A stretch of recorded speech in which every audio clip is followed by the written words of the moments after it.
បាទជំរាបសួរទាំងអស់គ្នាឥឡូវខ្ញុំបង្ហាញពីរបៀបក្នុងការដាក់ថ្មរបស់យើងណាទាំងអស់គ្នាអញ្ចឹងខ្ញុំមើលវាចេញតិចសិន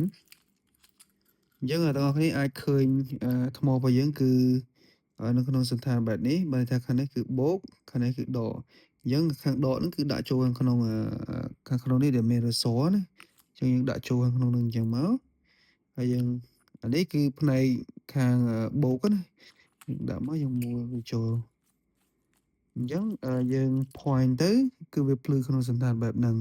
អញ្ចឹងតកតងជាមួយហ្នឹងបើសិនករណីអ្នកទាំងអស់គ្នានៅការដ្ឋានគឺមួលអាក្បាលនេះចេញអញ្ចឹងអាក្បាលហ្នឹងគឺមួលចេញទៅគឺ point របស់វាគឺតែមក point បែបហ្នឹងអញ្ចឹងបើសិនករណីវានៅជាប់អញ្ចេះបើន័យថានៅពេលទិញដំបូងគឺវានៅជាប់ក្បាលអញ្ចឹងពេល point គឺវាភ្លឺសន្តានបែបហ្នឹងណាក៏ប៉ុន្តែបើសិនករណីអ្នកទាំងអស់គ្នាអត់ភ្លឺពេលខ្លះវានៅជាប់អាសោនេះវាជាប់សោនៅខាងក្រោយណាចឹងឥឡូវខ្ញុំបង្ហាញឧទាហរណ៍មួយឥឡូវខ្ញុំ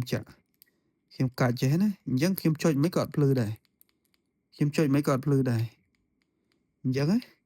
ក៏ប៉ុន្តែយើងដោះសោវាមកវិញមកយើងនៅខាងក្នុងហ្នឹងគឺបើន័យថាយើងមាន on off បើថានេះ off on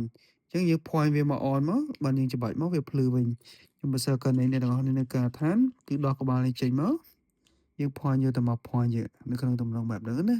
អញ្ចឹងសម្រាប់វីដេអូហ្នឹងគឺមានប៉ុណ្្នឹងឯងអរគុណច្រើនទាំងអស់គ្នា